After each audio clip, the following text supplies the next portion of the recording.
I remember in 2000, the year 2000, I had a couple of very serious encounters. I call them night visions with the Lord. They were more than a dream because they were super concise. They were super real, and it was more like I was awake than I was asleep. So I had a couple of night visions that year.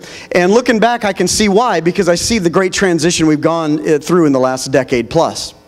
But on April 20th of the year 2000, I sat up in bed at 5 in the morning. Many of you have heard the story, but let me say it to you again because the Lord told me to tell this story.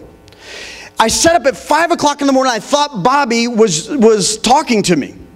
It was a Saturday morning, if I remember right, and I thought that she was, telling me to get up. We had something to do. She's like that. Get up, it's Saturday, we got work to do. I mean, that doesn't have to happen on Saturdays with Bobby. It can happen any day. I mean, she is what they were talking about today. I mean, she's a diligent person. She blows me away. I love, what was it, Dawn that said, Pastor Bobby's the pastor. Rocky's is apostolic and prophetic and pastoral over there somewhere, but it's Bobby. And Don's telling you the truth, man. Bobby is a very pastoral figure, and I thought that Bobby was saying, hey, get up. It's 5 a.m. It's time for every good husband to be awake. And man, I sat up in bed, and it was like the cold sweat, like, huh? And I realized no one was there, and Bobby was sleeping. And this is what I heard. I heard the Lord say to me, Rocky, that'll get your attention. He's straight to the point. Rocky, he didn't waste any words. He didn't give me a paragraph. He gave me a sentence. Rocky, tell my people I want to be their Jonathan. And I tell you what, man, I sat up, and not only was it weird, I didn't know where I was at, didn't know who was talking to me, but what the Lord said was strange. And I'm trying to calculate, like, what does that mean?